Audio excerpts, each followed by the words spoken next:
تو انہوں نے مجھے ایک دفعہ یہ اپنی بات بتائی کہ جب وہ چائنا گیا اور چیئرمین ماؤ کو ملنے گئے تو چیئرمین ماؤ کو بڑا ہیرو ورشپ اس لیے کہ انہوں نے ایک جینوئن ریولوشنری تھے، سب ریولوشنریز ان کی طرف دیکھتے تھے.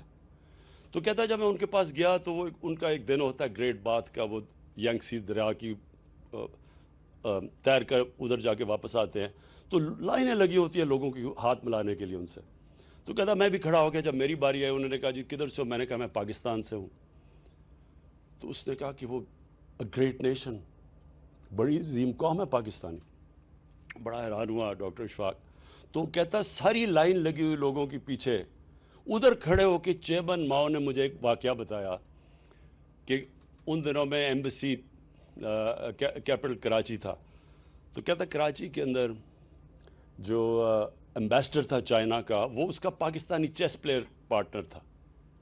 تو کہتا وہ جو پاکستانی پارٹنر تھا وہ ہر 2 منٹ کے بعد جائے، دوپہر بڑی گرمی تھی، سب سے زیادہ گرمی کا ٹائم تھا، اور جا کے اپنے اوپر سر پہ پانی ڈال کے پھر آ کے چیس کھیلے. تو اس نے کہا کیا مسئلہ ہے؟ اس نے کہا میں روزہ رکھا ہوا ہے. تو وہ بڑا چائنیز حیران ہوا، کہتا تم چپ کر کے پانی پی لو، کسی کو کیا پتا چلے گا. تو جب اس چیئرمین ماؤ کو چائنیز ایمبیسڈر نے یہ بتایا تو چیئرمین ماؤ نے تب، اب ذرا دیکھیں بڑا ذہن تھا نا، تو اس نے کیا سوچا کہ کیوں یہ عظیم قوم ہے. اس نے یہ کہا کہ جو قوم گرمی میں پانی اللہ کے خوف سے نہیں پی سکتی تو سوچ لیں کہ وہ اللہ کے خوف سے سچ بھی بول سکتی ہے، وہ رشوت بھی نہ لے گی، وہ ٹیکس بھی اپنے پورے دے گی. وہ تو اس قوم کو تو کوئی روک ہی نہیں سکتا. یہی تھا مدینہ کی ریاست میں. وہ کیسے عظیم قوم بنی؟ خوف خدا تھا ان کو، وہ اپنے اوپر سیلف اکاؤنٹیبلٹی تھی کہ اللہ دیکھ رہا ہے. جس طرح کہ میں کمرے میں جا کے پانی پیوں تو اللہ دیکھ رہا ہے، اسی طرح میں کوئی غلط کام کروں گا اللہ دیکھ رہا ہے. وہ قوم کی جو کیریکٹر تھا وہ ایسا تھا کہ صرف مسلمان تاجروں کو انڈونیشیا اور ملیشیا میں کوئی فوج نہیں گئی تھی مسلمانوں کی، ان کے کیریکٹر کی وجہ سے لوگ مسلمان ہو گئے. تو میں نے اس نتیجے پہ پہنچا ہوں کہ ہمارا سب سے بڑا مسئلہ یہ ہے کہ ہمارا عظیم قوم کا کیریکٹر نہیں ہے. عظیم قوم بننے کے لیے عظیم کیریکٹر چاہیے، سچ بولنا، سچائی. ایک دفعہ نبی صلی اللہ علیہ وسلم نے کسی نے ایک قریش آیا، کہتا جی میرا سارا قبیلہ مسلمان ہو گیا لیکن میری جتنی اس کی عمر ہوگی، میں اس عمر کے اس حصے میں ہوں کہ میں اب عادتیں اپنی نہیں بدل سکتا. تو مجھے کوئی ایک چیز بتائیں کہ میں وہ کر لوں عمل جس سے میں اپنی عادتیں بھی رکھوں اور مسلمان بھی ہو جاؤں. تو انہوں نے کہا سچ بولا کرو.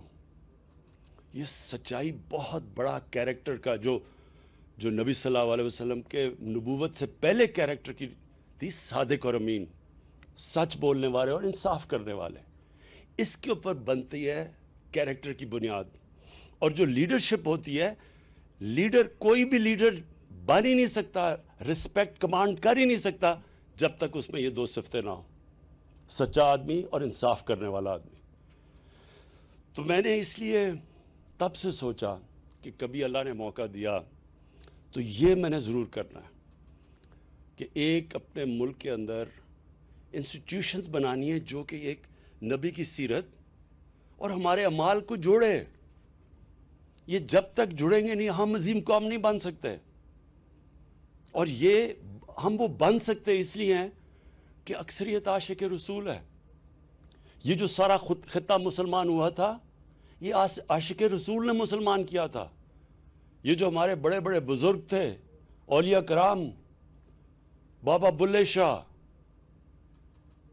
خواجہ معین الدین چشتی، نظام الدین اولیاء، داتا صاحب، میاں میر، بابا فرید گنج شکر، یہ سب عاشق رسول تھے. اور انہوں نے عام انسان کی زبان میں سیرت نبی کا پیغام لے کے گئے. قوالی ایجاد کی گئی صرف اس لیے کہ عام لوگوں کو پیغام دیا جائے ہمارے نبی صلی اللہ علیہ وسلم کا. تو اس لیے 2 چیزیں، ایک تو رحمت العالمین